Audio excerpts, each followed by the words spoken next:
नमस्कार दोस्तों, कैसे हैं आप लोग। आप सभी का स्वागत है हमारे PWOnlyIAS के हिंदी माध्यम यूट्यूब चैनल पर, जहां मैं हूं आपके संग आपका दोस्त आशीर्वाद। जी हां दोस्तों, बात करेंगे आज एक बड़े मुद्दे की, शेख हसीना का भविष्य। जी हां, बांग्लादेश की पूर्व प्रधानमंत्री, माफ कीजिएगा, बांग्लादेश की पूर्व प्रधानमंत्री शेख हसीना, जो समय एग्जाइल में है, इस समय निष्कासित दौरे पर भारत में जी रही हैं, उनके खिलाफ एक वर्डिक्ट आया है। बात करेंगे इस वर्डिक्ट पर, बात करेंगे उस फैसले पर, इस फैसले पर आए रिएक्शन पर। क्या कहा भारत ने, क्या कहा चीन ने, क्या कहा यूएन ने, और खुद शेख हसीना ने क्या कहा इस फैसले के ऊपर। लेकिन उसके पहले एक शुरुआत, एक आगाज, जो जहां से शुरू हुई थी पूरी कहानी, यह आगाज आज से 1 साल पहले का नहीं है, यह आगाज 5 साल पहले का नहीं है, यह आगाज है बांग्लादेश की आजादी के पहले का। जी हां, तब की बात जब बांग्लादेश बना भी नहीं था। आइए दास्तान बात करते हैं भारत बांग्लादेश संबंधों की। क्या होगा संबंधों पर असर, एक पूरी कहानी आराम से डिस्कस करेंगे आपके साथ, पूरा कहानी चर्चा करेंगे आपके साथ डिटेल में। आराम सुनिएगा, इस कहानी के अलग पहलुओं को समझने का प्रयास कीजिएगा कि भारत बांग्लादेश आज जहां है उसकी शुरुआत किस जगह हुई थी, कहां से हुई थी। चलिए, तो कहानी की शुरुआत हम करते हैं अपनी आजादी से। जी हां, हमने जंग आजादी लड़ी, हमने आजादी मिली, लेकिन आजादी के साथ बंटवारा मिला। बंटवारे में 2 मुल्क बने, भारत और पाकिस्तान। पाकिस्तान खुद 2 मुल्क बना, एक पूर्वी पाकिस्तान और एक पश्चिमी पाकिस्तान। पूर्वी पाकिस्तान, जिसे आप आज बांग्लादेश कहते हैं, वो कुछ साल पहले तक पाकिस्तान का भाग हुआ करता था। जी हां, अगर हम बात करें उस समय की, उस संघर्ष की, तो 1947 से, जी हां दोस्तों, 1947 से लेकर 71 तक, ये जो आप बांग्लादेश जानते हैं, ये कभी पूर्वी पाकिस्तान के नाम से जाना जाता था। इसे कहते थे हम लोग पूर्वी पाकिस्तान। ऑफकोर्स भारत की सरहदों के बिल्कुल पास, मुश्किल करता था हमारे लिए, हम चाहते थे ना हो ये, लेकिन कोई बात नहीं, ये मौका हमें खुद पाकिस्तान ने दिया। पूर्वी पाकिस्तान जो पश्चिमी पाकिस्तान से पूरी तरह अलग था, सांस्कृतिक तौर पर, भाषाई तौर पर, और कहीं ना कहीं एक इतिहास के तौर पर भी। जी हां, पूर्वी पाकिस्तान अलग था पश्चिमी पाकिस्तान से। पश्चिमी पाकिस्तान, जिसे आज आप पाकिस्तान कहते हैं, लाहौर से ऑपरेट होता था। लाहौर, कराची शहर से यहां शहर हुआ करते थे, और यहां शहर था ढाका। ढाका के पॉलिटिशियन नाराज रहते थे लाहौर के पॉलिटिशियन से, उन पंजाबी पॉलिटिशियन से जो ढाका पे रूल करते थे लाहौर से बैठकर। कहां लाहौर, कहां कराची और कहां ढाका, रूल हो रहा है ढाका की जनता के ऊपर, बांग्लादेश की जनता के ऊपर रूल कहां से होता था, पश्चिमी पाकिस्तान से। लेकिन यह व्यवस्था चलती रही 1947 से लेकर 71 तक, व्यवस्था चलती रही। लेकिन इस पूरी व्यवस्था को 2 घटनाओं ने हिला के रख दिया। जी हां, वो क्या घटनाएं थी जिससे जन्म हुआ बांग्लादेश का, और फिर बांग्लादेश के बनने से यहां तक क्या क्या हुआ, ये बात करें तो पहली घटना जो बांग्लादेश के इतिहास में हुई, साल था, महीना था नवंबर का ही। इसी नवंबर के महीने में दोस्तों, साल 1970, जी हां, आज से लगभग 55 साल पहले क्या हुआ बांग्लादेश के अंदर। 1970 में बांग्लादेश में एक, इस समय पूर्वी पाकिस्तान हुआ करता था ये, यहां पर एक चक्रवात जिसका नाम था भोला। जी हां, भोला चक्रवात 1970 में आता है। भीषण चक्रवात था, वाइप आउट हो गया, पूरे बांग्लादेश की आबादी लगभग वहां जो किनारों पे थी खत्म हो गई। महाआपदा थी अपने आप में। 30 लोग ऑन द स्पॉट मारे गए, और कई जानकार मानते हैं 15 लाख लोग तक मारे गए। जी हां, कई अखबारों में हेडिंग आई यहां पर 1.5 मिलियन, 15 लाख लोग मारे गए थे इस चक्रवात से। भोला चक्रवात कहां था, पूर्वी पाकिस्तान में। लेकिन पश्चिमी पाकिस्तान में हुक्मरान बैठे थे लाहौर कराची, उनको मतलब ही नहीं था क्या हो रहा है। जाओ यार, साइड में पड़े रहो। एक देश जो टैक्स दे रहा है, एक देश जो आपके संग आजादी, आपका देश साझा करता है, उसको आपने कहा मरते हो मरने दो, हम लाहौर बैठे, हमें चक्रवात नहीं आया, हमें क्यों अंतर पड़ने लगा। जी हां दोस्तों, तो ये एक बड़ी त्रासदी थी उस बांग्लादेश के लिए। दुनिया भर के देश सपोर्ट करने को चाहते थे पाकिस्तान का, लेकिन पाकिस्तान खुद अपना सपोर्ट नहीं करना चाहता था। वो पूरी पाकिस्तान के लोग, पश्चिमी पाकिस्तान के लोग सपोर्ट नहीं करना चाहते थे बांग्लादेश के पूरी पाकिस्तान के लोगों को। तो गुस्सा आया पूरी पाकिस्तान में, यह हो क्या रहा है, हम बांग्ला भाषी, इसकी सजा मिल रही है हमको, हम अलग संस्कृति की, इसकी सजा मिल रही है। मुसलमान तो हम भी हैं, हमने पाकिस्तान की मांग की थी, पाकिस्तान में मिला हमको, लेकिन ये हमको बराबरी का हक नहीं दे रहे हैं। ये पश्चिमी पाकिस्तान के लोग, ये पंजाबी पाकिस्तान के लोग, हम बंगाली लोगों को बराबरी का मौका नहीं दे रहे हैं। और शायद ये वजह बनी, पहले एक बड़े तकरार की यहां पर, और उसके बाद तकरार बढ़ने लगा। जी हां, घटना थी नवंबर 1970 की। उसके बाद क्या हुआ, नवंबर 70 घटना जो थी, चलो गुस्सा था लोगों के मन में, इस गुस्से को बल मिला अगले महीने होने वाले चुनावों में। जी हां दोस्तों, दिसंबर 1970 में यहां आम चुनाव होते हैं, जनरल इलेक्शन होते हैं। कहां पर, बांग्लादेश पाकिस्तान के अंदर। जी हां दोस्तों, पाकिस्तान में हुए संसदीय चुनाव, और इन संसदीय चुनावों में एक पॉलिटिशियन शेख मुजीबुर रहमान साहब, जी हां दोस्तों, शेख मुजीबुर रहमान, दिसंबर 1970 चक्रवात के अगले महीने लोगों में गुस्सा भरा है पूर्वी पाकिस्तान के, उस मौसम में चुनाव होते हैं और चुनाव में विक्ट्री मिलती है दोस्तों शेख मुजीबुर रहमान को। सेना ने, पाकिस्तानी सेना ने, वहां के जनरल से पूरा प्रयास किया व्यक्ति ना जीत पाए, लेकिन ये व्यक्ति जीतता है, इसकी पार्टी को मेजोरिटी मिलती है और 3 मेजोरिटी मिल जाती है कि पाकिस्तान पर रूल कर सकता था, पूरे पाकिस्तान पर रूल कर सकता था। लेकिन पश्चिमी पाकिस्तान के हुक्मरान ने नहीं मानी इसकी बात, इसको जगह नहीं दी, बराबरी में नहीं बिठाया, इनको पीएम पद नहीं ऑफर किया गया। जिसके बाद कहीं ना कहीं आवामी लीग, इनकी पार्टी थी आवामी लीग, भड़क उठी कहीं ना कहीं और उसके बाद देश में एक अलगाव पैदा हुआ। यहां से दरार बढ़ती है और इस दरार को, जो आवाज बढ़ रही थी, शेख मुजीबुर रहमान के समर्थक, शेख साहब के समर्थक, दिसंबर 1970 की बात हो रही है दोस्तों, दिसंबर 1970 के आम चुनावों के बाद शेख साहब की पार्टी आवामी लीग मांग कर रही थी, जनाब हमें सत्ता दीजिए, हमें प्रधानमंत्री बनाइए हमारे व्यक्ति को।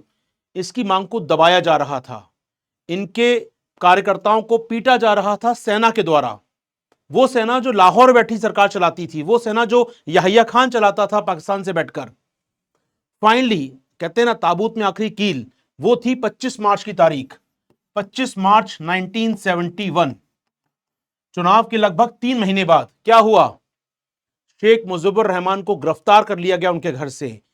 जनरल याहिया खान, जो पाकिस्तान का डिक्टेटर था शॉर्ट ऑफ अपने आप में, उसने ऑपरेशन चलाया, ऑपरेशन सर्च लाइट, एक बड़ा क्रूर ऑपरेशन दोस्तों, इतिहास के पन्नों में लिखा है इसके बारे में।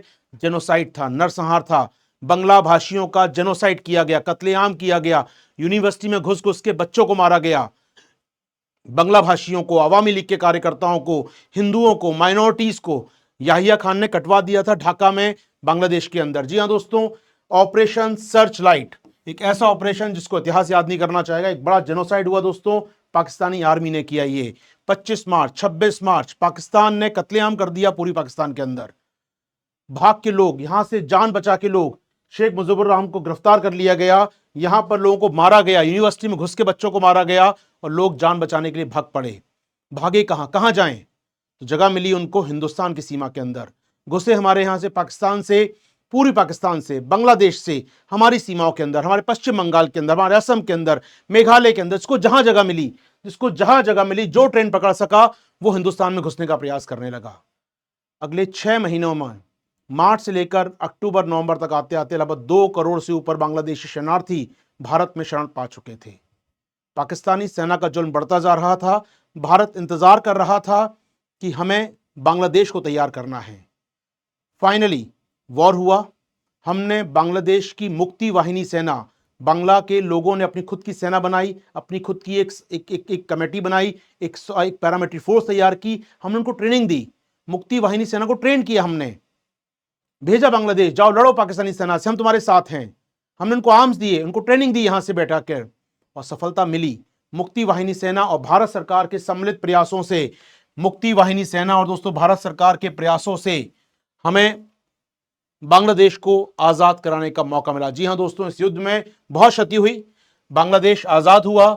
याद करें field marshal Maneck Shah sir के बारे में, याद करें उन तस्वीरों के बारे में जो भारत ने ट्रेनिंग देने में बांग्लादेश में ट्रूप ऑपरेशन करके सफलता प्राप्त की। दिसंबर 1971 तारीख याद होनी चाहिए दोस्तों, 16 दिसंबर 1971 पाकिस्तान ने आत्मसमर्पण कर दिया। लगभग 80 से 90 हजार पाकिस्तानी सैनिकों के साथ पाकिस्तान ने आत्मसमर्पण किया भारत के सामने। जी हां, ऐतिहासिक दिन दोस्तों, ऐतिहासिक दिन, जिसके बाद हम कहते हैं यहां पर कि कहीं ना कहीं पाकिस्तान ने आत्मसमर्पण किया और इसके बाद जन्म हुआ बांग्लादेश का। बांग्लादेश एक नया देश, जिसके राष्ट्रपिता, जिसके पहले राष्ट्रपति बने शेख साहब। जी हां, तो शेख मुजीबुर रहमान साहब 1971 गिरफ्तारी हुई उनकी, गिरफ्तारी के बाद छोड़ा गया जब देश आजाद हुआ, राष्ट्रपति बने ये और देश के राष्ट्रपिता कहलाए। ये तो हुई शेख साहब की कहानी। लेकिन इस कड़ी में एक कहानी में एक बीच में इंपॉर्टेंट चीज रह गई दोस्तों। 26-25 मार्च की रात जब उनको गिरफ्तार किया गया था शेख साहब को उनके घर से ऑपरेशन सर्च लाइट में, यह तय था कि इनको शायद पाकिस्तानी सेना मार दे। तो इनके परिवार के लोग, जिसमें शेख हसीना भी थी इनकी बेटी, वो भग के भारत आते हैं, भारत में शरण प्राप्त करते हैं। जी हां, इनके परिवार के लोगों को भारत ने शरण दी अपने यहां पर। 1971 के सर्च लाइट में जब आज़ाद नहीं हुआ था बांग्लादेश, तब भारत ने शेख हसीना को शरण दी थी। इस बात को याद रखिएगा, अंत तक आगे काम आएगी कहानी में दोस्तों। ये तो शेख साहब की बात कर रहे हैं। शेख साहब बनते हैं, राष्ट्रपति बने देश के पहले वो, और उनको कहा गया बंधु शेख मुजीबुर रहमान साहब। संबंधों का दौर शुरू हुआ, हमने मदद की, शेख साहब ने उसको रिप्लाई किया। संबंधों का बहुत अच्छा दौर दोस्तों, भारत बांग्लादेश संबंधों की शुरुआत होती है। और इस शुरुआत की जो पहले 4 साल थे वो अपने आप में बहुत ही लाजवाब 4 साल थे दोस्तों। शेख साहब के समय बहुत प्रयास किया भारत बांग्लादेश संबंधों को बेहतर करने के लिए, टाई हुआ बहुत अच्छे। इंदिरा गांधी शेख साहब के संबंध बहुत अच्छे थे। संबंधों को पीक मिला जब शेख साहब ने गंगा के पानी को लेकर बात कही, शेख साहब ने शरणार्थियों को लेकर बात कही, शेख साहब ने जो मुश्किलें थी भारत बांग्लादेश संबंधों में उनको सही करने का प्रयास किया। अच्छे संबंध, उनकी उदारवादी सरकार, उनकी धर्मनिरपेक्ष सरकार, उनकी वहां के हिंदुओं को शरण देने वाली सरकार, उनकी वहां के क्रिश्चियंस को शरण देने वाली सरकार, वहां पर चटगांव में रह रहे बौद्धों को शरण देने वाली सरकार, वो सरकार जो धर्मनिरपेक्ष थी, वो सरकार जो उदारवादी थी, वो सरकार जो एक लिबरल गवर्नमेंट का फेस लेके चल रही थी, भारत की दोस्त थी। लेकिन लेकिन लेकिन दोस्तों ये दोस्ती बहुत लंबे समय तक नहीं रह पाई, और शायद इसके लिए बड़ी बात थी दोस्तों कहीं ना कहीं वो था बांग्लादेश के अंदर संघर्ष। जी हां दोस्तों, यहां पर आते हैं 1975, शेख साहब की हत्या हो जाती है। कुछ चरमपंथी उनकी हत्या कर देते, ध्यान रखिएगा, शेख साहब की हत्या होती है, कुछ चरमपंथी उनकी हत्या कर देते हैं। उसके बाद अराजकता होती है और 1977 में ये सैनिक शासक जियाउर रहमान साहब सत्ता में आते हैं, और यहां से चालू होता है बांग्लादेश में एक चरमपंथ का दौर। बांग्लादेश को एक कहना चाहिए एक मुस्लिम देश बनाने का दौर, जहां हिंदुओं के खिलाफ, जहां क्रिश्चियंस के खिलाफ, जहां बौद्धों के खिलाफ हिंसा भरी जाती है, जहां माइनॉरिटीज पर अटैक किए जाते हैं, एक मुस्लिम देश बनाने का प्रयास करते हैं हम लोग इनके तहत, जहां इस्लाम को संवैधानिक मान्यता मिली कि ये देश इस्लाम का है, शरिया के मुताबिक चलेगा। ये थे जनरल जियाउर हक। और इसके बाद क्या हुआ, संबंध खराब होना शुरू हुए। बांग्लादेश ने जगह दी हमारे नॉर्थ ईस्ट के अलगाववादियों को, हमारे उल्फा जो असम में समस्या करता था, नागा को, हमारे त्रिपुरा के अलगाववादियों को, हमारे मेघालय के अलगाववादियों को बांग्लादेश ने अपने स्थान में जगह दी। ये व्यक्ति सपोर्ट करता था हमारे नॉर्थ ईस्ट के अलगाववादियों को, संबंध पाकिस्तान से बनाता था, क्योंकि जड़ें तो वही थी पाकिस्तान की, सेना ट्रेनिंग तो वही हुई थी पाकिस्तान में इनकी सबकी, वही सेना के लोग थे। आजाद हुआ तो क्या हुआ, सेना में खून तो वही था इनका पाकिस्तान वाला। फाइनली ये आते हैं सत्ता में, समय खराब होना चालू होता है, संबंध खराब होना चालू होते हैं। इनका नाम थोड़ा याद रखिएगा, जियाउर रहमान साहब, इनकी बेगम खालिदा जिया अभी फिल्म में आई नहीं है, वो भी आएंगी दोस्त कुछ देर बाद, लेकिन जियाउर रहमान साहब का नाम याद रखिएगा। ये एक डिक्टेटर, एक तानाशाह, और उनके समय बांग्लादेश में एक अलग रूप मिला, एंटी इंडिया बांग्लादेश बनने लगा। जी हां, जो शेख साहब ने अच्छा एक प्लेटफॉर्म तैयार किया था, कोई और देश होता तो उस बिल्डिंग को और ऊंचा करता दोस्तों, वो शेख साहब जिन्होंने जब बांग्लादेश बना तो उस देश में जो राष्ट्रगान बना, जो उनका नेशनल एंथम बना, वो रविन्द्रनाथ टैगोर साहब का था, हमारे हमारे हमारे राष्ट्र कवि का, हमारे कवि का, एक भारतीय बंगला कवि का, अमार सोनार बांग्ला। उन्होंने अपने देश का बनाया एंथम, बड़ा rare, one of the rare case होगा कि जहां एक दूसरे देश का व्यक्ति आपके देश के लिए राष्ट्रगान लिखे।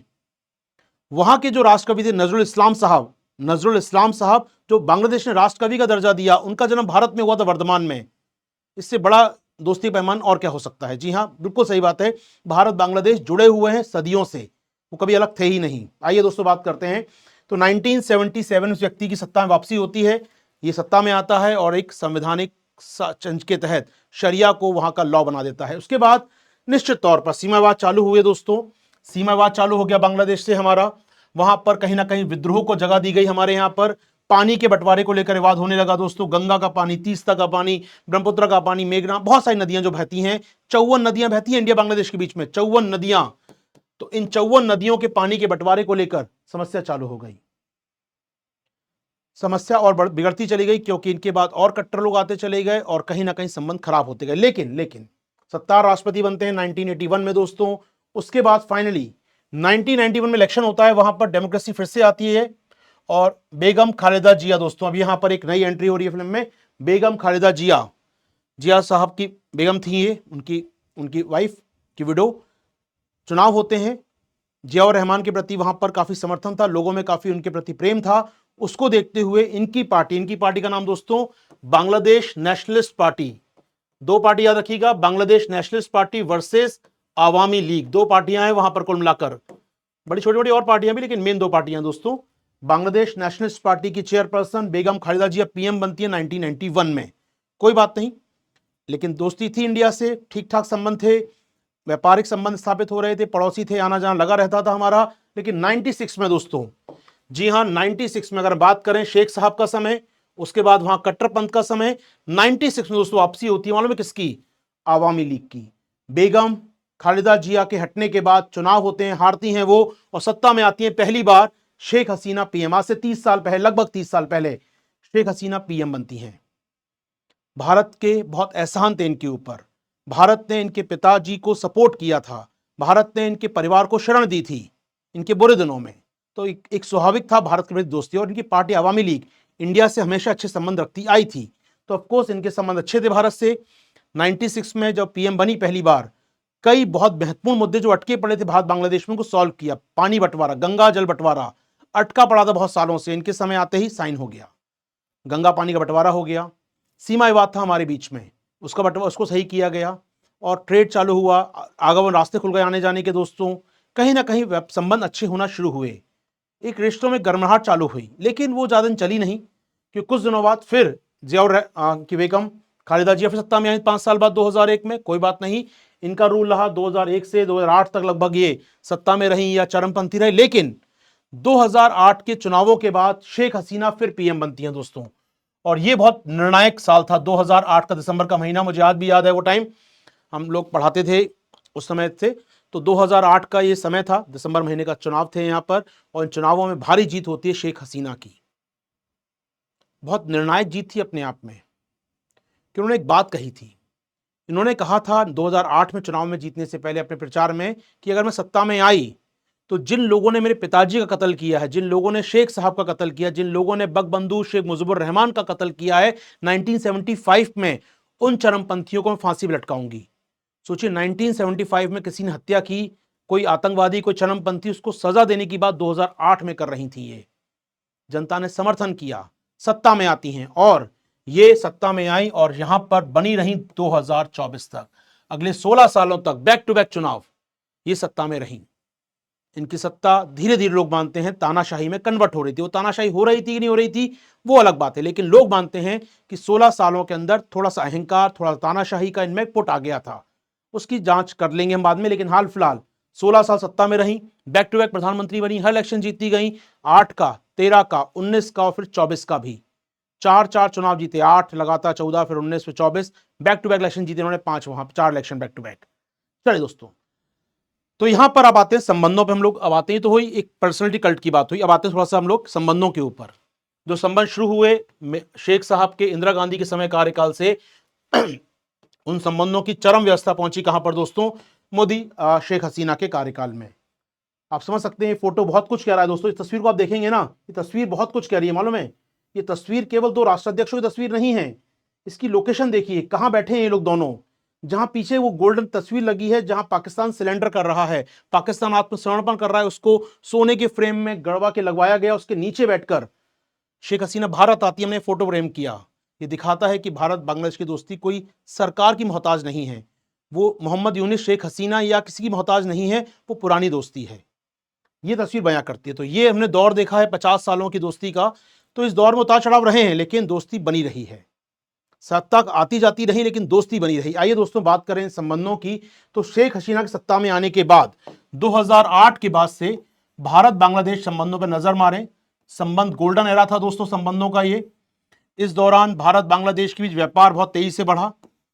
व्यापार समझ सकते हैं, बांग्लादेश का लार्जेस्ट ट्रेड पार्टनर है इंडिया, बांग्लादेश का, या पूरे साउथ एशिया की बात करें तो पूरे दक्षिण एशिया में दोस्तों, दक्षिण एशिया की बात कर रहा हूं पूरे, भारत का सबसे ज्यादा व्यापार किसके साथ होता है? बांग्लादेश के साथ। तो लार्जेस्ट ट्रेड पार्टनर है बांग्लादेश हमारा पूरे साउथ एशिया में। दूसरी बात दोस्तों, अगर हम करें, भारत ने बहुत निवेश किया है बांग्लादेश के अंदर, जी हाँ, बड़ा निवेशक है भारत वहां पर, एफडीआई करने वाला देश है भारत वहां पर, तो हमने निवेश भी ठीक ठाक किया है वहां पर। हमारी सीमा लगभग 4096 किलोमीटर की लंबी सीमा दोस्तों, विवाद रहे हैं, विवाद हैं, लेकिन फेंसिंग की है, सीमा पर सुरक्षा बढ़ाई है, हमारी बीएसएफ सुरक्षा करती है, जी हां, उनका बांग्लादेश राइफल्स, हमारी बीएसएफ सुरक्षा करती है इन सीमाओं की दोस्तों, जी हां, कोई दो राय नहीं है, लंबी सीमा है लेकिन सुरक्षित है, काफी हद तक शांति रहती है। पाकिस्तान या चीन की तरह टेंशन नहीं देते हमको, ये शांतिपूर्ण रहे हैं, कुछ समस्याएं हैं, इनको दूर किया जाएगा। लेकिन इन दौरान आप सोचिएगा, भारत ने बांग्लादेश को सहायता दी है $8 अरब। किसी भी देश को दी गई सबसे बड़ी सहायता है भारत की ओर से। ये भारत ने दुनिया में इतनी बड़ी सहायता किसी देश को नहीं दी, इतनी इनको दी थी। $8 बिलियन का अनुदान, charity, LOC, line of credit, ऋण साख दिए हुए, सामान ले जाओ, पैसा बाद में दे देना मुझे तुम। लोन है, लाइन ऑफ क्रेडिट है, एलओसी बोलते हैं अपनी भाषा में, लाइन ऑफ क्रेडिट, यानी सामान ले जाओ, पैसा बाद में दे देना। $8 बिलियन का दोस्तों। जी हां, तो संबंध अच्छे से और अच्छे होते चले गए दोस्तों। इन संबंधों की बात करें तो भारत का सबसे बड़ा व्यापारिक भागीदार है साउथ एशिया में दोस्तों। ट्रेड हमारा लगातार बढ़ रहा है, $18 अरब का ट्रेड होता है हमारा बांग्लादेश के साथ दोस्तों। अगर हम बात करें, संबंधों की बात करें, सीमा पर आवाजाही हुई है हमारे यहाँ, आने जाने के लिए दोस्तों मार्ग बनाए गए हैं, बस चलाई गई, ट्रेन चलाई गई, शिप चलाई गई, पानी के जहाज चल रहे हैं। हमारे यहाँ गंगा विलास शिप चालू होता है दोस्तों, कहां से?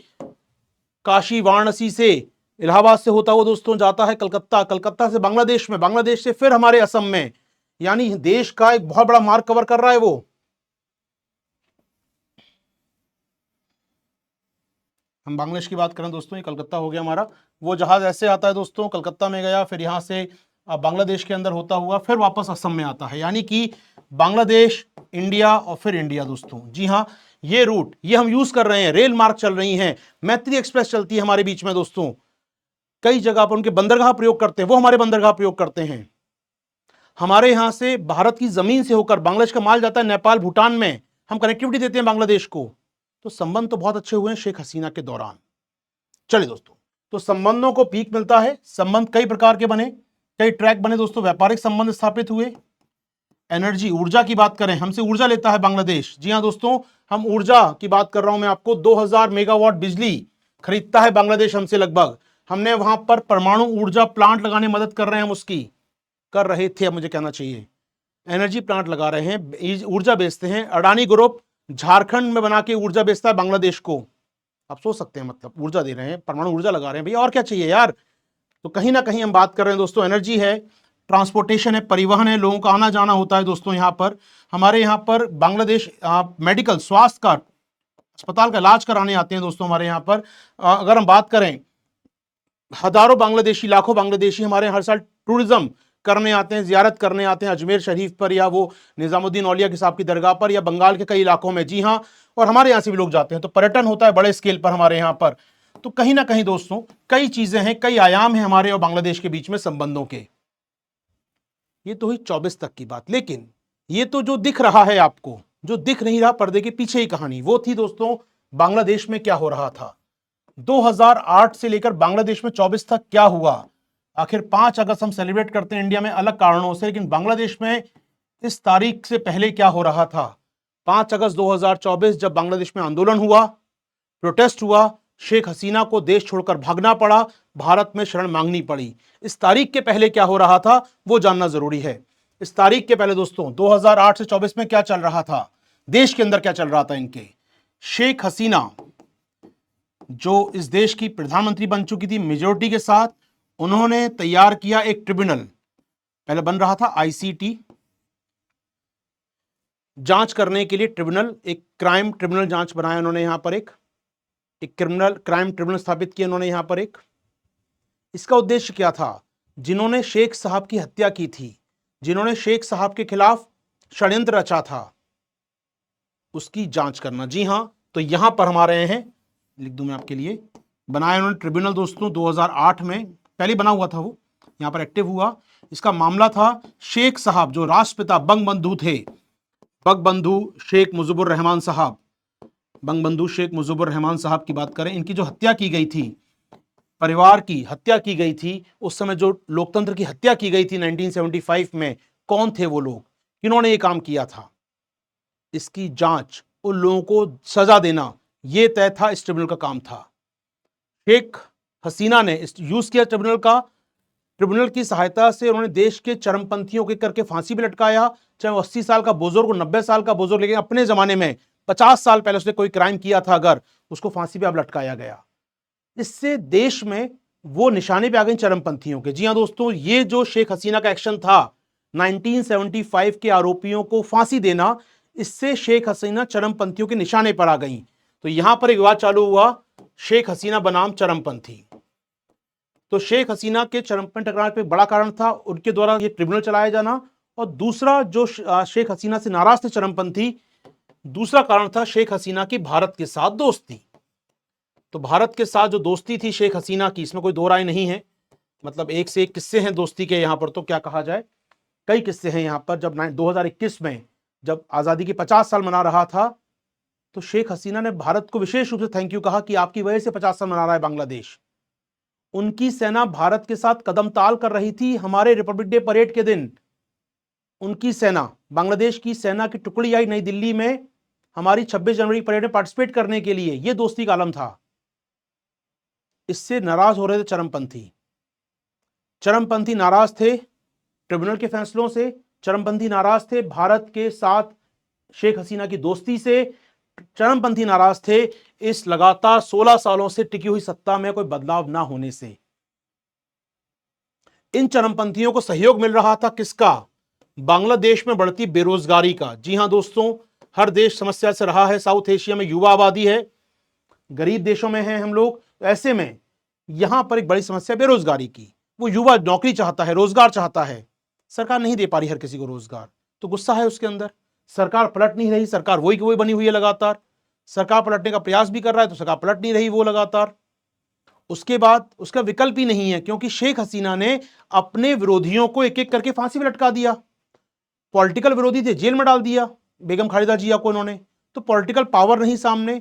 2024 में चुनाव तो वो हुए कि अकेले ही पार्टी थी उनकी, आधे से ज्यादा कैंडिडेट निर्विरोध निर्वाचित हो गए। ये था सदन का हाल। संसद के इलेक्शन में जब ऐसा हो रहा है, जनवरी 2024 की बात है दोस्तों, जनवरी 2024 में जब इलेक्शन हुए बांग्लादेश के अंदर संसदीय चुनाव, आवामी लीग के कई कार्यकर्ता, कई कैंडिडेट बिना लड़े चुनाव जीत गए। अपोजिशन ही नहीं है साथ में। सोचिए संसद का हाल ये है। तो यूथ नाराज हो रहा है। यूथ को लग रहा है यार, ना मुझे नौकरी मिल रही है, ना मेरी बात कोई सुन रहा है, ना पॉलिटिक्स पर्सन को असर पड़ रहा है, ना मैं किसी और को वोट दे सकता हूं। तो वो गुस्सा बढ़ रहा है उसके अंदर, और वो लगातार फील कर रहा है यार ये महिला है जो समझ को गलत कर रही है। उसके निशाने पे एक ही व्यक्ति है, शेख हसीना, ये गलत कर रही है। उसको फिर कौन सी लगेगा जो उसका विरोध कर रहा है। इसका विरोध कौन कर रहा है? चरमपंथी कर रहे हैं। चरमपंथियों का एक चेहरा हुआ करता था जमाते इस्लामी, एक संगठन है दोस्तों जमाते इस्लामी, चरमपंथी संगठन है वहां का। इसको सपोर्ट मिलता है इन बेरोजगार युवाओं से, चरमपंथी संगठन को बढ़ावा मिलता है। हम लोग यहां पर आ चुके हैं, 2024 की शुरुआत हो चुकी है।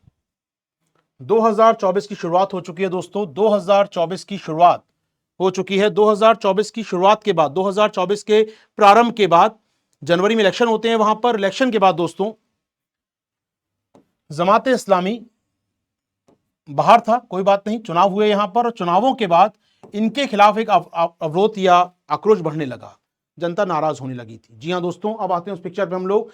हम बात कर रहे हैं, आगे बढ़ते हैं आपके साथ। 2008 से 24 तक संबंध बेहतर है, लेकिन 2024 के इलेक्शन के बाद शेख हसीना के खिलाफ जन आक्रोश बढ़ने लगता है। इस आक्रोश के में आग में घी का काम कहते हैं ना करना। एक फैसले ने किया, शेख हसीना ने क्या किया, एक आदेश जारी किया जून जुलाई 2024 में। उसमें कहा गया कि वहां की सरकारी नौकरियों में आरक्षण, क्योंकि अब बेरोजगारी बढ़ रही है, तो सरकारी नौकरियों में आरक्षण दिया जाएगा उन परिवारों को जिन्होंने 1971 में मुक्ति वाहिनी बनकर देश को आजाद कराया था। अब सोचिए 1971 के स्वतंत्रता सेनानी, उनके 50 साल बाद उनके नाती पोतों की बात हो रही है, उसको आरक्षण बढ़ा दिया गया उनको। यानी कुल मिलाकर आवामी लीग के जो कार्यकर्ता थे, जो उनका कोर उनका वोट बैंक था, उसको फायदा मिलेगा इससे। बाकी लोग साइडलाइन हो गए। ये युवाओं को, बेरोजगार युवाओं को स्वीकार नहीं हुआ। उनको लगा ये सरकार तानाशाही कर रही है, ये सरकार अपने लोगों को बढ़ावा दे रही है, ये सरकार हमारे नेताओं को फांसी पर लटका रही है, ये सरकार कंगारू कोर्ट का प्रयोग करके, अन्याय का प्रयोग करके लोगों को मार रही है। प्रोटेस्ट स्टार्ट हो गया सड़कों के ऊपर। बांग्लादेश का इतिहास रहा है कि वहां फैसला जनमत से नहीं होता, सड़कों पर प्रोटेस्ट से होता है। ये बात याद रखिए, मैं बताऊंगा थोड़ी देर बाद में आपको ये बात। बांग्लादेश में, सुनिएगा बात को, बांग्लादेश में वहां पर जो फैसले होते हैं पॉलिटिकल, वो संसद में या कार्यपालिका में नहीं होते हैं, वो जनता सड़कों पे करती है। ये शुरू से रहा है, 1971 के बाद से रहा है, क्योंकि वो देश ही बना है किस पर? क्रांति के बल पर, प्रोटेस्ट के बल पर वो देश बना है। जैसा देश बना होगा वैसा ही वो आगे बढ़ेगा। गांधी कहते हैं, हमारे गांधी ने कहा है, अगर आपका लक्ष्य पवित्र है तो माध्यम पवित्र होना चाहिए। इसलिए गांधी कहते थे सत्याग्रह, अहिंसा की बात। अगर देश बनाना है तो हमें वैसा देश बनाना होगा जो हम चाहते हैं देश बनने के बाद भी। जी हाँ, तो अगर देश बना है क्रांति से, देश बना है संघर्ष करके, तो हर बात पे संघर्ष करेगा, हर बात पे सरकार के खिलाफ संघर्ष करेगा। और ये करके दिखाया बांग्लादेश के युवाओं ने अगस्त 2024 में। उन्होंने शेख हसीना की 16 साल पुरानी सत्ता को पलट दिया, कुछ ही दिन के आक्रोश में, कुछ ही दिन के प्रोटेस्ट में। 5 अगस्त 2024 तक 16 साल से रूल कर रही शेख हसीना ढाका की सड़कों की भीड़ को नहीं संभाल पाती, पुलिस को फायरिंग करने का आदेश देती हैं, सेना की तैनाती करती हैं, लेकिन जन समर्थन रुक नहीं रहा था, जन आक्रोश रुक नहीं रहा था, प्रोटेस्ट लगातार बढ़ता जा रहा था, मौत पर मौत की खबरें आती जा रही थीं। उनको लगा कि अब वो नहीं रोक पा रही है जनता को, उनके घर पर, उनके ऑफिस पे कब्जा कर रही है जनता। तो वो तस्वीर आती है हमारे पास, जहां पीएम कार्यालय में, जहां संसद भवन में ये आक्रोशित युवा, बेरोजगार युवा घुस जाते हैं और शेख हसीना को भागना पड़ता है देश छोड़कर। जी हां दोस्तों, अगर हम बात करें, ये जो 1971 में हुआ था, लेकिन वो एक अलग स्थिति थी। ये 1971 का बांग्लादेश नहीं था, ये 2024 का बांग्लादेश था, जहां से शेख हसीना को 5 अगस्त 2024 के चलते, आरक्षण नीति के चलते इनकी देश छोड़ के भागना पड़ता है। भागते हैं, इनका पहला साथी कौन? हमेशा की तरह भारत। पहला डेस्टिनेशन इंडिया, भैया इंडिया शरण देगा। इनके पिता की मदद की, इनकी मदद की पहले हमने, इनको लगा फिर मदद मिलेगी। भारत ने भी सहयोग किया। भारत ने समझा कि पॉलिटिकल टर्मोइल चल रहा है, पुरानी मित्र हैं, बड़ी नेता हैं बांग्लादेश की, लगभग 5 बार प्रधानमंत्री रह चुकी हैं, बड़ी नेता हैं, शरण देना बनता है। हमने शरण दी इनको। यहां पर लैंड होती है, हिंडन एयरपोर्ट का सीन दोस्तों, 5 अगस्त 2024 का सीन। उसके बाद आमतौर पे इन्हें पब्लिक में नहीं देखा गया, लेकिन भारत में है, मीडिया में इंटरव्यू देती रहती हैं, लेकिन ऑफकोर्स किसी पब्लिक रैली में कहीं दिखाई नहीं दी है ये, ना कोई उन्होंने कोई जन समर्थन बात कही, लेकिन हाँ, एक आध दो इंटरव्यू इनके आते रहते हैं। 5 अगस्त 2024 से ये और इनके मुख्य परिवार के कुछ लोग भारत में रुके हुए हैं, दिल्ली में रुके हुए, ऐसा कहा जाता है। दिल्ली में है भी, कोई दुराई नहीं है। अब आते हैं दोस्तों, ये पीएम इन एग्जाइल हैं, प्रधानमंत्री पद से हट चुकी हैं, वहां पर नई सरकार आ गई। आइए बात करें लास्ट ईयर घटनाक्रम क्या क्या हुआ। 5 अगस्त को देश छोड़ के भागी तो पहला आरोप जनता ने लगाया कि आपने कत्लेआम करा दिया मैडम, आपने लोगों को मरवा दिया, अब देश छोड़ के भाग रही हैं आप, तो आपने जेनोसाइड कराया, आपने नरसंहार कराया दोस्तों। जी हां, उसके बाद जनता ने इनके प्रतीकों को, शेख साहब के प्रतीकों को, मुजिबुर रहमान साहब के प्रतीकों को, बंधु के प्रतीकों को, राष्ट्रपिता के संकेतों को एक एक करके खंगालना, खत्म करना शुरू किया। उनकी मूर्तियों को नष्ट किया गया, उनका नोट पे फोटो था वो हटाया गया, उनके नाम पे यूनिवर्सिटी से बंद कर दिया गया, उनके नाम पे जो भी स्मारक थे सब खत्म कर दिए गए। लेजेसी खत्म करना, अपने आजादी के सेनानियों की लेजेसी हम खत्म करेंगे तो देश कहीं का नहीं बचता है। ये बात हर किसी पे लागू होती है। हमें जिसने आजाद कराया, जो हमारे स्वतंत्रता सेनानी हैं, जो अपना बलिदान देकर, अपना सब कुछ देकर देश को आजाद कराए हैं, अगर आप उनके संग ऐसा करेंगे तो वो देश कहीं का माफी योग्य नहीं होगा। और जो आज का बांग्लादेश आप देख रहे हैं वो ये बांग्लादेश है। 2 दिन पहले जब शेख हसीना को कोर्ट ने फांसी की सजा सुनाई, उस ट्रिब्यूनल ने कहा फांसी होती है आपको, वकील ताली बजा रहे थे, जोश था जनता में, अच्छा हुआ। जो देश किसी के मरने पर सेलिब्रेट करे, और खासकर आपके नेता के, आपका देश का एक बड़ा वर्ग उसको पीएम मानता है, आपके देश का एक बड़ा धड़ा उसको मानता है कि वो देश की सच्ची लीडर थी, उसकी मौत पर सेलिब्रेट करते हैं अगर आप, तो आप देश कहलाने लायक नहीं हो सकते। विरोध हो सकता है, बात करेंगे उस पर भी दोस्तों आपके साथ। आगे बढ़ते हैं। 5 अगस्त 2024 के बाद वहां पर सरकार, चुनाव तो नहीं हो पाए, एक इंटरिम गवर्नमेंट बनी, अंतरिम सरकार।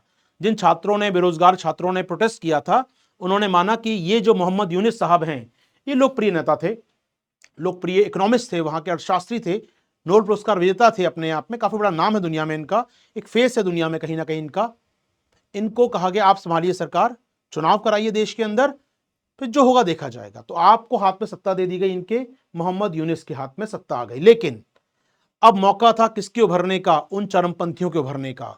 जी हां दोस्तों, मोहम्मद यूनिस के कार्यकाल में पिछले अगस्त 2024 से लेकर आज नवंबर 2025 तक दोस्तों, इन 15 महीनों की अगर बात की जाए आपके साथ, तो मोहम्मद यूनिस का जो कार्यकाल रहा है वो बहुत ही निराशाजनक है दोस्तों। इस दौरान क्या क्या हुआ मालूम है आपको? 3 बहुत बड़े मुद्दे हैं दोस्तों। एक तो माइनॉरिटी यानी अल्पसंख्यकों के खिलाफ हिंसा हो रही है, हिंदुओं के खिलाफ हिंसा हो रही है, उन्हें चुन चुन के मारा जा रहा है, भगाया जा रहा है, अत्याचार हो रहे हैं उनके ऊपर, क्योंकि वो आवामी लीग के समर्थक रहे बाय डिफॉल्ट। बात सही है कि वहां का हिंदू वर्ग, वहां का माइनॉरिटी ग्रुप आवामी लीग का समर्थक था, वोट बैंक था, कोई दो राय नहीं है इसके अंदर। तो ऐसे में उनको लगता है कि इनको हटाया जाना जरूरी है। तो हिंदुओं पर अटैक होना, अल्पसंख्यकों पर अटैक होना दोस्तों एक बहुत बड़ी शर्मनाक बात है जो बांग्लादेश में हो रहा है। यूनुस के कार्यकाल में दूसरी घटना हुई दोस्तों यहां पर, वो है एंटी इंडिया एलिमेंट को बढ़ावा।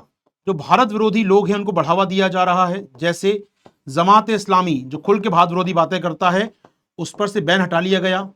उसको कहा गया आइए फ्री है सब लोग, नेताओं को छोड़ दिया गया, जेल में थे इनके लोगों को, चरमपंथी संगठन।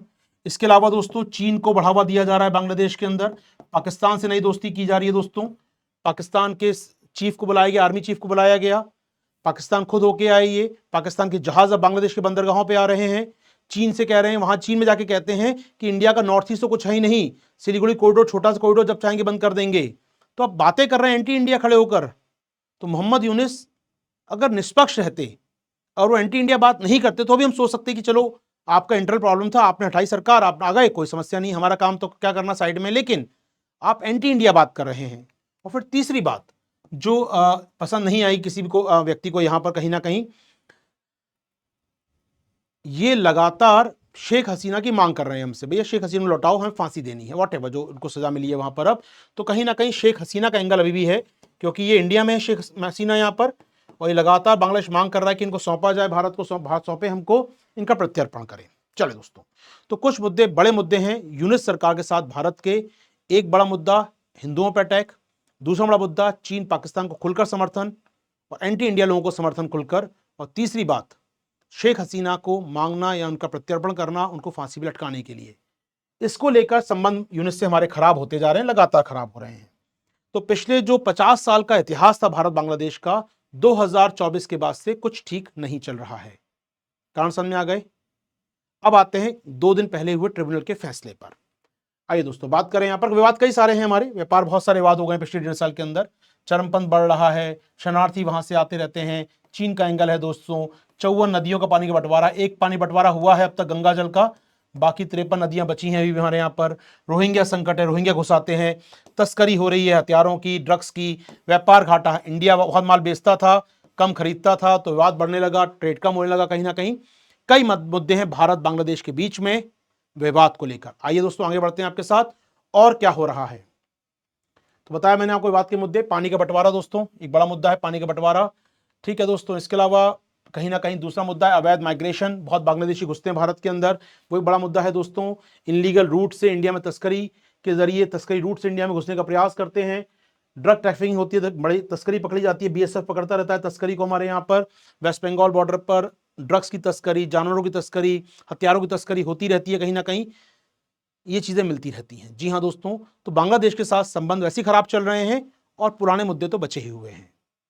अब आते हैं अपनी न्यूज पर, अपनी 2 दिन की न्यूज पर दोस्तों। 2 दिन में क्या हुआ है।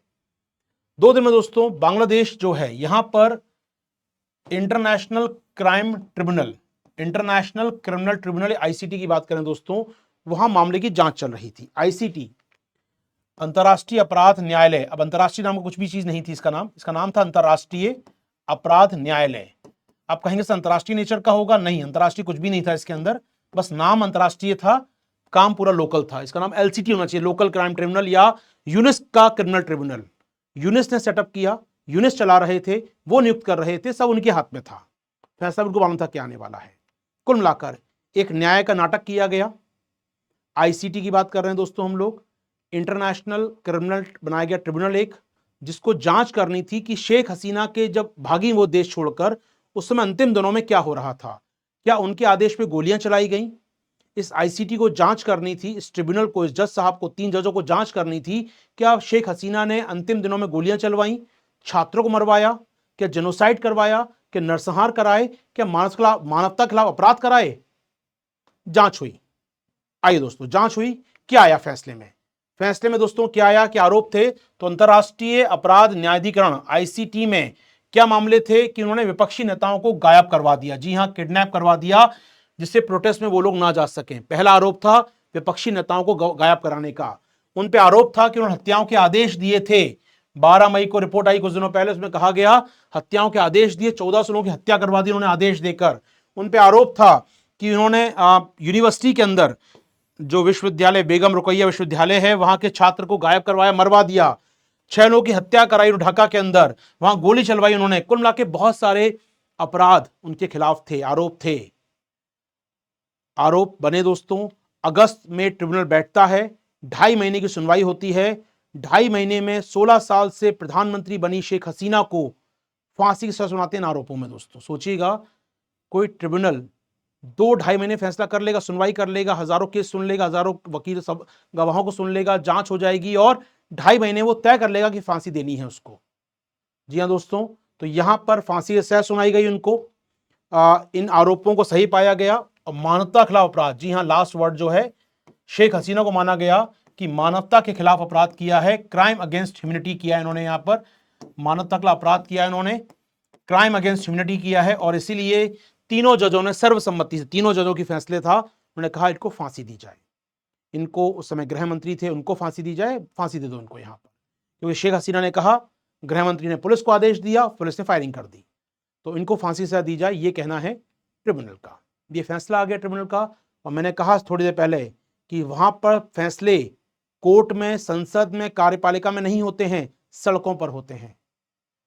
जैसे ही फैसले का बात आई, आवामी लीग के समर्थक, जो आवामी लीग शेख हसीना के समर्थक हैं, उनकी पार्टी 16 साल से रूल कर रही है देश के अंदर, 50 साल पुरानी पार्टी, 70 साल पुरानी पार्टी दोस्तों उनकी, उसके समर्थक सड़कों पे आ गए और चालू हो गई आगजनी घटनाएं दोस्तों। जी हां, पूरे देश में हिंसा भड़क गई है इस फैसले के बाद, 50 से ज्यादा लोग मारे गए इस हिंसा में, और ये तैयार है यूनिट सरकार की ये हिंसा होगी। वो जानते हैं फैसला आएगा, वो जानते हैं शेख हसीना को फांसी होगी, वो जानते, खुद बताया उन्होंने फांसी होगी, तो फांसी होगी और उसके बाद हिंसा भड़केगी, वो जानते हैं इस बात को, तैयार है सरकार, देखते हैं क्या होता है। तो यहां पर अशांति बढ़ सकती है। क्या फिर से वहां सेना बनाम जनता या सेना बनाम आवामी लीग होगा, जो 50 साल पहले हुआ था वहां पर 1970 के इलेक्शन के बाद? क्या वहां की सेना जो पाकिस्तान की सेना थी बनाम आवामी लीग हुआ था 50 साल पहले, क्या फिर होगा आवामी लीग बनाम सेना वहां पर? क्या सेना फिर उतरेगी सड़कों पर आवामी लीग के कार्यकर्ताओं के खिलाफ? देखना होगा आने वाले कुछ दिनों के अंदर दोस्तों। जी हां, आगे बढ़े आपके साथ, थोड़ा सा आगे चलें हम लोग कहानी को लेकर दोस्तों। अब आते हैं, ये जो आईसीटी था, इसकी जांच सुन लें, क्या गलतियां हैं। शेख हसीना ने इंटरव्यू दिया इस फैसले के बाद कि वो इस फैसले को नकारती हैं, क्या तर्क हैं वो सुनिएगा, आखिर आईसीटी ने क्या गलतियां की हैं। फैसला सुना दिया फांसी, ठीक है, लेकिन क्या आईसीटी होना ही ठीक था? क्योंकि जो जज थे दोस्तों, जो जज हैं इसके अंदर आईसीटी पर, वो जज कौन है? अभी बनाए आपने 2 महीने पहले, जबकि कहा गया है कि उनको अनुभव होना जरूरी है जजों को। अभी 1 महीने पहले अपॉइंट किया हाईकोर्ट का जज, उनको बना दिया आपने ट्रिब्यूनल का मेंबर। सोचिए, वहां पर हाईकोर्ट में जज ही अपॉइंट 2 महीने पहले किया आपने, उसको बना दिया ट्रिब्यूनल का मेंबर। तो जज का अपॉइंटमेंट ही गलत है पहली बात तो। जिसने फैसला दिया उसकी नियुक्ति है संवैधानिक अपने आप में, सवाल नंबर 1। सवाल नंबर 2, शेख हसीना को अपनी पसंद का वकील करने का मौका नहीं दिया सरकार ने। शेख हसीना का मुझे ये वकील चाहिए, सरकार ने कहा नहीं ये वकील नहीं, ये वकील मिलेगा, सरकारी वकील मिलेगा। यानी सरकार ने वकील दिया है, यूनुस की सरकार ने वकील दिया शेख हसीना को। तो पहले से मानो तो फैसला क्या होना है। वकील जो उनके शेख हसीना के वकील थे, उनको शेख हसीना से बात करने का मौका नहीं दिया गया, फोन नहीं कर सकते शेख हसीना दिल्ली में तुम बैठकर, तो किस बात का वकील यार, जब मुझसे बात ही नहीं कर सकता, मेरा वकील लड़ रहा है और मुझसे बात ही नहीं कर सकता सरकार में वहां पर, तो ऑफकोर्स सवाल उठता है, मौका ही नहीं मिला बातचीत करने का, अपनी पसंद का वकील अपॉइंट करने का मौका नहीं मिला, संपर्क करने का मौका नहीं मिला, सवाल पूछने का मौका नहीं मिला। जी हां, क्रॉस एग्जामिनेशन, कोई लड़का आया, उसने कहा कि हाँ शेख हसीना कहने पे गोली चलाई गई थी, वकील सवाल ही नहीं पूछ पाया उससे, वो चला गया। तो क्रॉस एग्जामिनेशन कहां हुआ, कब बोला, किसने बोला, कैसे हुआ, बात ही नहीं है। यानी ये जो पूरा ट्रिब्यूनल है, इसकी प्रक्रिया धांधलीपूर्ण थी, गलत थी। ये आरोप है शेख हसीना के इस फैसले को सुनने के बाद। मीडिया के सामने आई, वो इंटरव्यू दिया उन्होंने अलग चैनलों को, और ये कहा है कहीं ना कहीं ये खिलाफ गलत हुआ उनके। इस फैसले को शुरू किया गया, 3 अगस्त को बनाया गया ट्रिब्यूनल, और 23 अक्टूबर को खत्म हो गया। 2-2.5 महीने में सुनवाई पूरी हो गई, सारे हजारों गवाह सुन लिए गए, और 17-18 नवंबर को फैसला दे दिया गया। जी हाँ दोस्तों, इससे बड़ा फेक ट्रिब्यूनल नहीं हो सकता। जी हाँ दोस्तों, तो निश्चित तौर पर सवाल सामने है कि इतना जल्दी निपटाया क्यों गया, क्या फैसला पहले से क्लियर था क्या करना है इनको, क्यों जल्दी आया है फैसला, क्यों नवंबर तक में दे दिया गया फैसला, क्यों की, और सवाल उठता है क्यों शेख हसीना को फांसी क्यों। और फांसी दी गई तो फांसी क्यों दी जा रही है शेख हसीना को, यह सवाल आपके जहन में आना चाहिए। तो फांसी क्यों दी जा रही है दोस्तों? तर्क नंबर 1, यूनिस नहीं चाहते कि शेख हसीना किसी प्रकार से कमबैक कर सके, किसी बार वापस आ सके। उनको मालूम है ये अंतिम व्यक्ति हैं शेख परिवार की, शेख हसीना अंतिम व्यक्ति हैं, इनके बेटे हैं, बच्चियां हैं, लेकिन वो देश के बाहर रहते हैं, काफी तो नॉन पॉलिटिकल पर्सन है वो लोग। तो वैसे में अगर शेख हसीना समाप्त होती हैं तो उसके साथ शेख साहब का पूरा परिवार की लेजेसी खत्म हो जाएगी, बड़ी बात है। तो कहीं ना कहीं आवामी लीग को खत्म करना, शेख परिवार को खत्म करना यूनिस चाहते हैं, इसलिए वो चाहते हैं फांसी दी जाए। दूसरी बात दोस्तों, शेख साहब क्यों चाहते हैं फांसी दी जाए, यूनिस क्यों चाहते हैं फांसी दी जाए? चुनाव होने वाले हैं फरवरी में इस देश के अंदर। जी हां, फरवरी 2025 में यहां पर आम चुनाव होने वाले हैं। ऐसे में चरमपंथी ताकतें दिखाना चाहती हैं कि उन्होंने जीत हासिल की, उन्होंने जो 1.5 साल पहले जंग लड़ी थी वो सफल रही, वो दिखाना चाहती हैं, इसीलिए वो फैसला देने में जल्दी कर रही थी। और क्या कारण हो सकता है दोस्तों? और क्या कारण हो सकता है? तीसरा, इस समय यूनिस की हालत अपने देश में ही कमजोर हो चली है। मोहम्मद यूनिस अपने देश में ही वीक पॉइंट पर हैं, इन पर गंभीर आरोप लग रहे हैं, इनके लोगों पर गंभीर आरोप लग रहे हैं।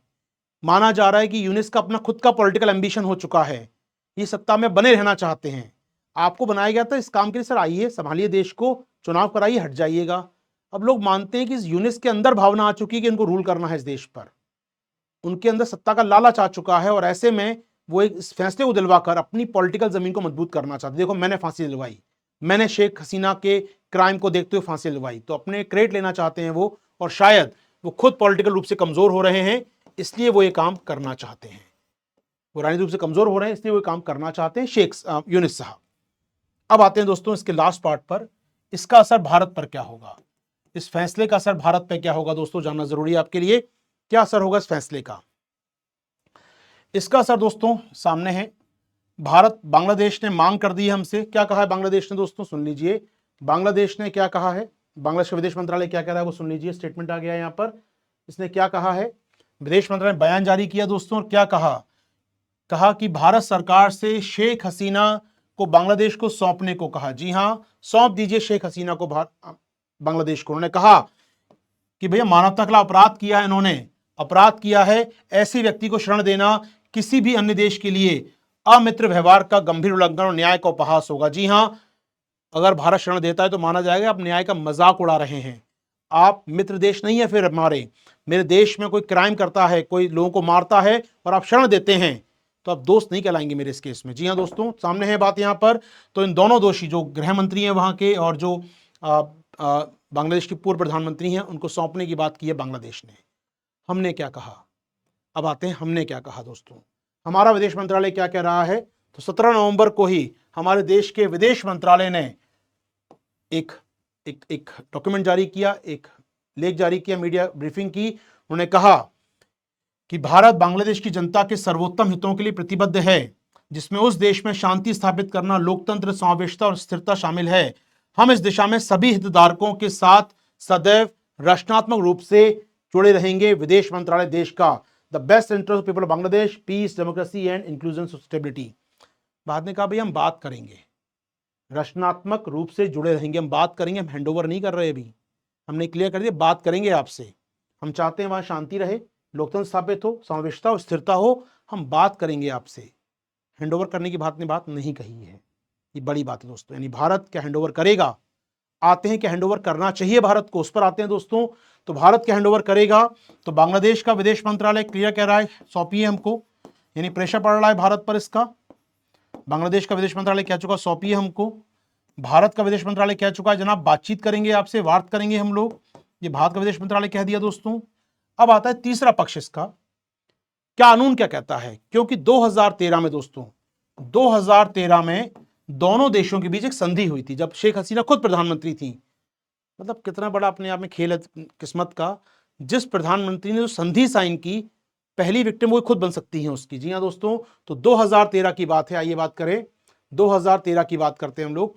2013 में भारत बांग्लादेश संधि साइन की थी, प्रत्यर्पण संधि, एक्स्ट्रेडिशन ट्रीटी दोस्तों। एक्स्ट्रेडिशन ट्रीटी साइन हुई 2013 में। यहां पर ये दोस्तों क्या कहती है कि अगर कोई अपराधी वहां रहता है, भारत का अपराधी या वहां का अपराधी यहां रहता है, तो हम एक्सचेंज करेंगे, सौंपेंगे दूसरे को। यहां पर बांग्लादेश में अपराधी हो गई है शेख हसीना, क्या इंडिया उनको सौंपेगा? प्रत्यर्पण संधि कहती है सौंपना पड़ेगा, लेकिन प्रत्यर्पण संधि का दोस्तों एक तर्क भी है, आइए बात करें। तो ये बात करें दोस्तों, तो इसका अनुच्छेद 6(1), इस संधि का अनुच्छेद 6(1) क्या कहता है? यदि आरोप पॉलिटिकल नेचर के हों, राजनीतिक द्वेष पर आधारित हों, तो आप मना कर सकते हैं देश को सौंपने से। यदि भारत ये मानता है कि ये आरोप पॉलिटिकल नेचर के हैं, हम आपको हैंडओवर नहीं करेंगे शेख हसीना और आपके गृह मंत्री को। ठीक बात है, लेकिन इसमें प्रावधान और है संधि के अंदर दोस्तों। तो संधि में प्रावधान क्या है दोस्तों? 6(2) क्या कहता है? लेकिन अगर कोई पॉलिटिशियन आतंकवाद में, किडनैपिंग में जैसे गंभीर अपराधों में है अगर इन्वॉल्व, तो उस पॉलिटिशियन को सौंपा जाएगा। और यहां पर वो मानवता के अपराध की दोषी हैं, यहां पर वो दोषी हत्या की, तो 6(2) कहता है पॉलिटिशियन भी है अगर, लेकिन अगर वो हत्या का आरोपी है, आतंकवाद का आरोपी है, अगर वो आरोपी है किडनैपिंग का, तो आपको हैंडओवर करना पड़ेगा। तो इस जगह बांग्लादेश मांगेगा भैया किडनैपिंग की नहीं, हमारे यहाँ ये हत्या के आरोपी हैं, हत्याएं कराई इन्होंने देश के अंदर, सौंपिए। तो फिर क्या करेगा भारत? फिर एक और आर्टिकल लेकर आएगा भारत, आर्टिकल नंबर 8(3), इसका प्रयोग करेगा भारत। क्या कहेगा भारत? सुनिएगा कि भारत कहेगा जनाब, अगर आवेदन सद्भावना से ना किया गया हो या न्याय के हितों में ना हो तो प्रत्यर्पण से इनकार किया सकता है। यानी कि जो बांग्लादेश की रिक्वेस्ट है ना हमसे, वो सद्भावना पर आधारित नहीं है। हमें लगता कि वो कुछ ईमानदारी से कर रहा है काम, हमें ये लगता कि वहां जो ट्रिब्यूनल बना उसने जो फैसला दिया वो न्याय के अनुसार दिया। ये बड़ा मामला है दोस्तों। तो अनुच्छेद 8(3) का प्रयोग करेगा भारत, और भारत कह सकता है कि आपने जो कोर्ट ने फैसला दिया है आपका, वो कोर्ट ही गलत है, वो कोर्ट को हम नहीं मानते हैं, या फिर आपका फैसला सद्भावना पर आधारित नहीं है। हमें ऐसा लगता है कि आपका फैसला सद्भावना पर आधारित नहीं है, हम शेख हसीना को आपको हैंडओवर नहीं करेंगे। और भारत ऐसा करता है तो विवाद का एक नया पॉइंट होगा दोस्तों, फ्लैश पॉइंट। जो चाहता भी है बांग्लादेश चाहता भी है कि बांग्लादेश में चुनाव के समय एंटी इंडिया मजबूत हो स्टैंड उनका, यूनिस की जो पॉलिटिकल पार्टी है या पॉलिटिकल सपोर्ट है उनको और मजबूत हो जाए उनका, वो मानते हैं ऐसा कहीं ना कहीं। तो शेख हसीना की बात करें तो उस पर मुकदमा चला, देखा जाएगा मुकदमा कैसा है वो देखा जाएगा। और मुकदमा निश्चित तौर पर रिग्ड है, मुकदमा निश्चित तौर पर गलत है। मैंने आपको बताया क्यों रिग्ड है, वकील नहीं, वकील से बात नहीं, जज अपॉइंट गलत तरीके से किए गए, सुनवाई 2.5 महीने पूरी कर दी गई, सरकारी वकील, सरकारी लोग, सब कुछ तय था पहले से, सब कुछ तय था पहले से। और सोचिएगा जिस दिन फैसला सुनाया जाना था उस दिन दूसरी पार्टी का वकील कहता है उसके सुबह सुबह कि आज देश के इतिहास में बड़ा दिन होगा, पहली बार किसी नेता को फांसी पर लटकाया जाएगा। बहुत क्लियर बात है, उसको मालूम था फैसला क्या आने वाला है, यानी आपकी सरकार को मालूम फैसला क्या आने वाला है, तो ऐसा ट्रिब्यूनल का मतलब ही क्या रह जाता है। तो बात क्लियर है, ट्रिब्यूनल मजाक था। अब आते हैं भारत पर, इसका क्या होगा दोस्तों। लेकिन पॉइंट बात चीन ने क्या कहा इस बीच में वो सुन लीजिए। चीन ने कहा जनाब बांग्लादेश को जो हो रहा है उनका आंतरिक मामला, हमें कुछ नहीं कहना इस पर, भाई उनका इंटरनल मैटर मुझे कुछ नहीं करना, उनको जो करना है करने दो, उनका आंतरिक मामला है, मैं क्यों बोलूं। तो चीन साइडलाइन हो गया। यूएन ने कहा शेख हसीना पे आरोप ठीक हैं, उन्होंने हत्या कराई ना कराई इस पर एक निष्पक्ष जांच होना चाहिए, फांसी की सजा ज्यादा है, उन पर जांच निष्पक्ष होनी चाहिए। तो यूएन भी कह रहा है यार कि फांसी गलत दे रहे हो आप, आरोपों की जांच कराओ, ढंग से बात करो, यूएन जांच करेगा मामले की, फिर देखिएगा फांसी यहां पर। इवन शेख हसीना ने खुद कहा कल अपना एक प्रेस कॉन्फ्रेंस जारी करके कि मुझे अगर आपको देनी है फांसी तो इंटरनेशनल क्रिमिनल कोर्ट है, वो यही काम करता है, अंतर्राष्ट्रीय अपराध न्यायालय, मैं वहां चलने को तैयार हूं, वहां सुनवाई कराओ। आपने देश में अपने ही जज, अपने ही वकील, अपनी गवाह, अपनी पुलिस, अपनी सेना लेकर कहते हो कि नहीं आपके खिलाफ जांच होगी, गलत है, एक तरफा है, निष्पक्ष नहीं है। और भारत भी ये कहेगा दोस्तों, 2 दिन बाद सुनेंगे। तो क्या असर पड़ेगा भारत पे इस मामले का? तो पहली बात तो दोस्तों भारत में प्रेशर बहुत ज्यादा होगा, अब प्रेशर बहुत ज्यादा होगा भारत पर कि हैंडओवर कीजिए अब, क्योंकि अपराध साबित हो चुका है। दूसरी बात, यूनिस को और मौका मिलेगा एंटी इंडिया एलिमेंट को भड़काने का, यूनिस चरमपंथियों को भड़का पाएंगे, असर पड़ेगा भारत पे दोस्तों। तीसरा असर भारत पे होगा कि अब अवामी लीग अगर हिंसा करती है या अवामी लीग के कार्यकर्ता वहां हिंसा करते हैं तो क्रैकडाउन करेगी वहां की सेना। 1970 में ऑपरेशन सर्च लाइट में जो किया था पाकिस्तानी सेना ने, ऐसे ही सर्च लाइट 2025 में होगा। और सर्च लाइट 2025 में होगा तो फिर क्या होगा इस बार फिर वही देश और फिर वही शरणार्थी भारत भग के आएंगे। जी हां, आवामी लीग के कार्यकर्ता, वहां की आम जनता भारत की ओर भगेगी, शरणार्थी बनेंगे भारत में, यानी फिर समस्या बढ़ेगी भारत की, रिफ्यूजी क्राइसिस बनेगी। और इस बार तो मुक्ति वाहिनी सेना भी नहीं होगी। जी हाँ दोस्तों, मुश्किल होगा भारत के लिए। तो मुश्किलें बढ़ेंगी शरणार्थी तौर पर, यानी मुश्किलें बढ़ेंगी ग्राउंड पर, मुश्किलें बढ़ेंगी डिप्लोमेसी कूटनीतिक स्तर पर, और मुश्किलें बढ़ेंगी वहां पर बढ़ता चरमपंथ बांग्लादेश के लोगों में, एंटी इंडिया। याद रखिएगा, ये पॉलिटिशियंस हैं, आज हैं कल नहीं हैं, लेकिन बांग्लादेश हमारा दोस्त था, है और रहेगा। कुछ लोग गलत आ जाते हैं, बांग्लादेश के लोग गलत नहीं हैं, बांग्लादेश के लोग गलत नहीं है। कुछ क्रिमिनल्स होंगे उसके अंदर, कुछ एंटी इंडिया होंगे, कुछ एंटी हिंदू होंगे, लेकिन बांग्लादेशी गलत नहीं है। मुझे भी याद है 2013 में ना प्रणब मुखर्जी गए थे, राष्ट्रपति थे प्रणब मुखर्जी की यात्रा हुई थी बांग्लादेश की, राष्ट्रपति थे प्रणब दा उस समय, और बांग्लादेश की जो ढाका एक्सप्रेस निकलता उसकी फ्रंटलाइन हेडिंग क्या थी, the son in law of Bangladesh. यानी उन्होंने कहा था कि प्रणब मुखर्जी उनके दामाद हैं। आप सोचिए, एक देश सिर्फ भाषा से नहीं जुड़ा है, यहाँ पर एक देश व्यापार से नहीं जुड़ा है, सीमाओं से नहीं जुड़ा है, वो देश आत्मा से जुड़ा हुआ है। ये वही देश था बांग्लादेश जो प्रणब मुखर्जी का बाहें खोल के स्वागत कर रहा था। प्रणब दा की वाइफ शुभ्रा मुखर्जी मैम, बांग्लादेश में जन्म हुआ था उनका। तो प्रणब मुखर्जी हमारे देश के राष्ट्रपति, और बांग्लादेश कहता है हमारे दामाद हैं ये तो घर के। आप सोच सकते हैं, मतलब आप किस स्तर की संस्कृत संबंधों की बात करते हैं। 1971 के हीरोज मानिक शाह के साथ बांग्लादेश ने बहुत सम्मान दिया उनको, हमारे यहाँ भी। शेख साहब को, मुजीबुर रहमान साहब का भारत में सम्मान रहा है, शेख हसीना का सम्मान रहा है हमारे यहाँ पर हमेशा से। 1971 की वॉर हम लोग सब याद करते हैं, शिमला एग्रीमेंट हम सब याद करते हैं, लेकिन कुछ गलत लोगों के आने से पूरा बांग्लादेश गलत नहीं हो जाता है। सरकारें आती जाती रहती हैं, संबंध स्थायी होते हैं, संबंधों में लोगों का जमाव स्थायी होता है। ये संबंध अभी 2-4 साल में नहीं बने हैं, ये संबंध 5 अगस्त के बाद नहीं बने हैं, ये संबंध 5 अगस्त का खराब भी नहीं हो सकते। समय लगेगा, हील हो सकता है, लेकिन दोनों सरकार को सोचना होगा। अगर दोनों सरकारें कट्टर होंगी, दोनों अपने स्टैंड पर टिकी रहेंगी, खासकर मोहम्मद यूनुस की सरकार से अपील है यहाँ पर, टिके रहेंगे अपने स्टैंड पर, गलत स्टैंड पर, तो आपका देश भुगत चुका है, इसको दोबारा भुगतेगा। आपका देश सैनिक सरकार देख चुका है 1975 से 91 के बीच में, चरमपंथ को बढ़ते देखा है, और चरमपंथ में आपका भाई, पुराना दोस्त, पुराना पार्टनर पाकिस्तान को जाके देखिए, देखना है तो क्या मिला चरमपंथ करके, क्या मिला भारत से दुश्मनी करके, क्या मिलेगा भारत से दुश्मनी करके आपको भी, इसे समझना होगा। उम्मीद कर रहा हूं दोस्तों मेरी बात आप तक पहुंच पाई होगी। हालांकि इस पूरी कहानी में एक बहुत इंपॉर्टेंट कैरेक्टर, आवामी लीग की पुरानी दुश्मन या पुरानी पार्टी, पुरानी पॉलिटिकल राइवलरी बीएनपी का स्टेटमेंट आता है कि वो भारत से दोस्ती चाहते हैं।